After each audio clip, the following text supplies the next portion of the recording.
C'est ici la librairie La Plume Noire, librairie anarchiste à Lyon, qui a été attaquée, vandalisée par l'extrême droite samedi 20 mars en plein après-midi. Il y avait une collecte solidaire pour les démunis qui était organisée. Alors que cette collecte commençait à avoir lieu dans la librairie, une grosse quarantaine d'individus masqués sont arrivés par le bas de la rue et ont attaqué la librairie à coups de bouteilles, à coups de pavés.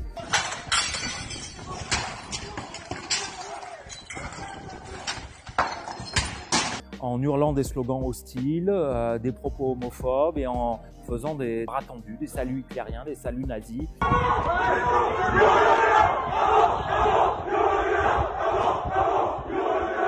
Certains ont même tenté de pénétrer à l'intérieur, ont été repoussés. Il y avait à ce moment-là 8 personnes exactement à l'intérieur de la librairie qui ont été fortement choquées, traumatisées.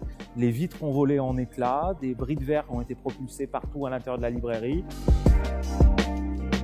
Heureusement, le voisinage est aussi réagi en se mettant aux fenêtres, en les insultant, en leur criant dessus, en leur jetant éventuellement des projectiles et puis surtout en ayant le réflexe de filmer cette agression qui a poussé ces agresseurs d'extrême droite à finir par quitter les lieux. Le dimanche 21 mars au matin, sur la librairie, avait fleuri pendant la nuit un graffiti qui disait « On ne dissout pas une génération, vous avez retenu la leçon ».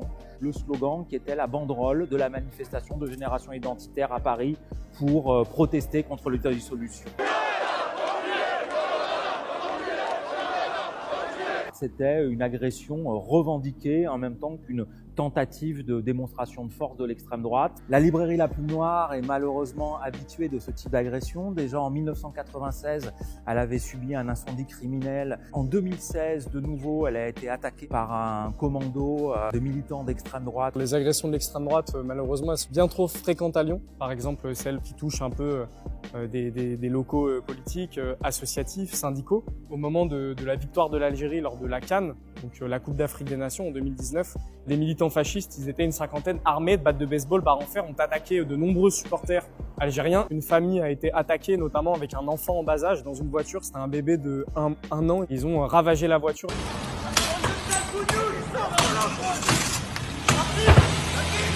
Lors de la manifestation féministe du 8 mars pour la Journée internationale des droits de la femme, c'est à nouveau une cinquantaine de fascistes armés de barres en fer qui allaient attaquer la manifestation.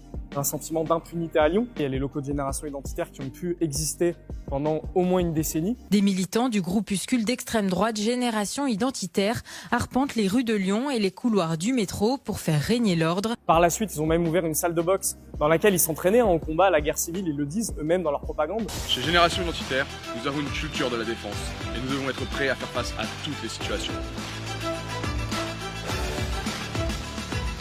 En 2014, il y a un cadre de Génération Identitaire, Olivier Marlaflèche, qui a donné des coups de couteau à des jeunes mineurs dans le Vieux-Lyon, sous les caméras. Résultat des courses, c'est seulement 2 ans de prison qui ont finalement été mis en peine aménageable.